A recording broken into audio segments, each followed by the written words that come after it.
రోటిగా ప్రజల సమస్యలు పరిష్కరించే దిశగా ప్రజా దర్బార్ తోడ్పడుతుందని మంత్రి బీసీ జనార్దన్ రెడ్డి తెలిపారు.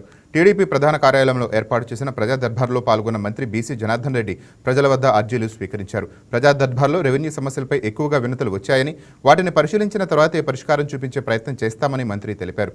గ్రామస్థాయి నుంచి సమస్యలు పరిష్కరించే విధంగా ప్రణాళికలు సిద్ధం చేస్తున్నామంటున్న మంత్రి బీసీ జనార్దన్ రెడ్డితో మా correspondent Harika face to face. అధికారంలోకి వచ్చిన కొన్ని సంవత్సరాల్లోనే ఎన్నో అభివృద్ధి కార్యక్రమాలు, సంక్షేమ పథకాలు తీసుకొచ్చింది. అందులో భాగంగా ప్రజా దర్బార్ కూడా ప్రజల నుంచి మంచి ఆదరణ లభిస్తోంది. ఈరోజు టీడీపీ ప్రధాన కార్యాలయంలో ఏర్పాటు చేసిన ప్రజా దర్బార్ బీసీ జనార్దన్ మినిస్టర్ ఆధ్వర్యంలో నిర్వహించడం జరిగింది. ప్రజలందరూ ఆయనకు అర్జీలు ఇచ్చి ఎలాంటి సమస్యలు ప్రధానంగా వచ్చినాయని ఆయన అడిగి తెలుసుకుందాం. సార్, ప్రధానంగా ఈరోజు పీజీఆర్ఎస్లో ఎలాంటి సమస్యలు మీ దగ్గరకు వచ్చినాయి, వాళ్ళకి ఎలాంటి పరిష్కారం చూపించబోతున్నారు? అందరికీ నమస్కారం.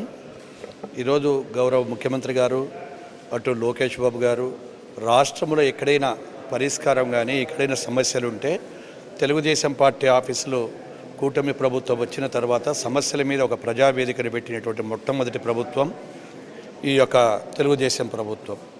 ఇక్కడికి వచ్చిన తర్వాత అనేక మంది కూడా వారి సమస్యల మీద జిల్లాధికారుల దగ్గర కానీ ఎక్కడైనా కానీ పరిష్కారం కానీ కేసులు కానీ లేకుంటే ఇక్కడికి వస్తే నాణ్యమైనటువంటి పరిష్కారం దొరుకుతుందనేటువంటి ఉద్దేశంతో చాలామంది కూడా అక్కడికి వచ్చారు. ఈరోజు రెవెన్యూ దాని మీద, అదేవిధంగా హోమ్ డిపార్ట్మెంట్ మీద అనేకమైన సమస్యల మీద కూడా దాదాపుగా 100 మంది దాకా రావడం జరిగింది. వారి సమస్యలు విని అప్పటికప్పటికే ఏదో పేపర్ మీద రాయడమే కాకుండా సంబంధించినటువంటి కలెక్టర్లకు, ఎస్పీలకు, అదేవిధంగా ఇతర శాఖలకు కూడా చెప్పడం జరిగింది.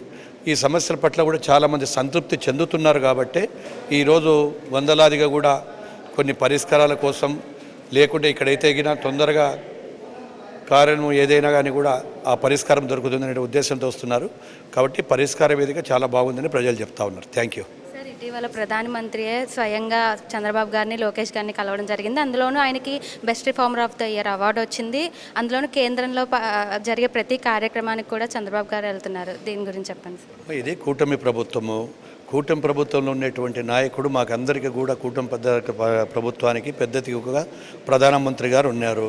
అక్కడ నుంచి ఇక్కడ వచ్చినటువంటి ఈరోజు హైదరాబాద్కి వచ్చారు కాబట్టి ఆ కుటుంబ సభ్యులను కలవడం సంతోషకరంగా ఉంది. Thank you. ఇప్పుడు కూటమి ప్రభుత్వం వచ్చి 2 ఏళ్ళ పైనే అవుతున్నా కూడా ఇంకా జగన్ పేరు వినిపిస్తూనే ఉంది. ఎందుకని ప్రజలు అలాగే వైసీపీ నేతలు కూడా ఆరోపిస్తున్నారు. దాని గురించి ఏం చెప్తారు? ఎవరికి వినపడదు, మాకైతే ఏమి వినపడడం లేదు ఆయన పేరు. Thank you.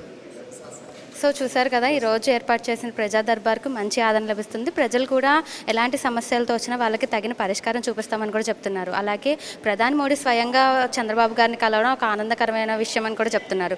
వీడియో జర్నలిస్ట్ పవన్తో హారిక, వైకే న్యూస్, విజయవాడ.